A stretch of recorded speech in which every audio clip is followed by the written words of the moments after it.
আবার দেখেন কোয়ালিটি হীনের কারণে আমরা আবার আস্তে আস্তে পিছিয়ে যাচ্ছি, আবার এগিয়ে যাচ্ছি। সো আমাদের আসলে এগুলো ধরে রাখতে হবে এবং এটার সবচেয়ে বড় যে সাপোর্টটা আসলে যদি কসমেটিক্সের কথা স্পেসিফিকলি বলি তাহলে ভোক্তা অধিদপ্তর এবং বিএসটিআই দুটিই খুব ওতপ্রোতভাবে জড়িত। আমদানির কথা যে বলছি, যে আমার কাছে একটা স্ট্যাটিস্টিক্স আছে যে এনবিআর এর তথ্য অনুযায়ী মানে কালার কসমেটিক্সে চলতি বছরে আমদানি 500 কোটি টাকার উপরে হয়েছে, কিন্তু বেশ কিছু রাজস্ব ফাঁকি এবং দুর্নীতি ভাবে সেটা কিন্তু হওয়ার কথা ছিল আসলে 1600 কোটি, তার মানে 1100 কোটি টাকা কিন্তু ফাঁকি দিয়ে ফেলেছে। সো এই 1100 কোটি টাকার কিন্তু ট্যাক্স বলি বা ভ্যাট বলি এটা কিন্তু সরকার পেত, তবে সরকার বঞ্চিত হয়েছে। দেশের এই যে প্রপার একটা জায়গা থেকে স্যার বলছিলেন লাগেজ পার্টির কথা, এটা আরো বেশি মানে আমাদের জন্য উদ্বেগজনক যে প্লেন থেকে নেমে বা বাস সার্ভিসে ব্যাগ লাগেজে করে বিভিন্ন পার্টি বিভিন্ন পণ্য নিয়ে আসছে এবং সেগুলো বাজারজাত করে ফেলছে, একজনকে কিছু টাকা ইয়ে করে ট্যাক্সটা ফাঁকি দিয়ে ফেলে। তো আমার মনে হয় যে সবকিছু যদি প্রপারভাবে ধরা হয়, কারণ আমরা বাংলাদেশে যেসব বড় কোম্পানিগুলো আছে যারা এখন রপ্তানির দিকে যাচ্ছে, আমি যদি রিমার্কের কথাই বলি, রিমার্ক কিন্তু এবার ভিয়েতনামে কিন্তু তাদের প্রোডাক্ট কিন্তু রপ্তানি করা স্টার্ট করেছে, থাইল্যান্ডে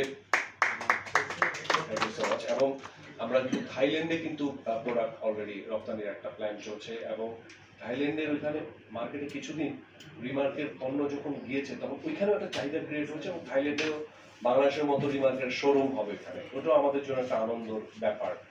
এবং 1000 বিলিয়ন ডলারের যে হালাল যে পণ্য, সেই মার্কেটেও কিন্তু রিমার্ক অলরেডি প্রবেশ করে ফেলেছে।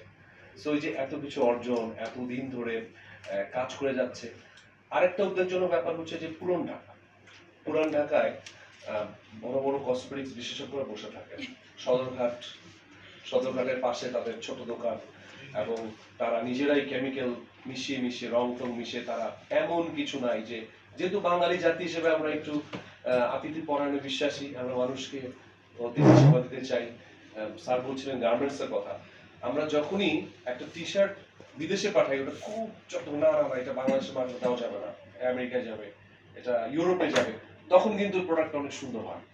কিন্তু আমাদের মানুষরা আমরা ইউজ করতে পারছি না, ওইটা আমাদের কাছে খারাপ লাগে। আরে আমাদের দেশে গার্মেন্টস শিল্পের টি শার্ট তৈরি হচ্ছে, আমরা কেন ইউজ করতে পারবো না? ওই যে আমরা মানুষকে দিতে পছন্দ করি।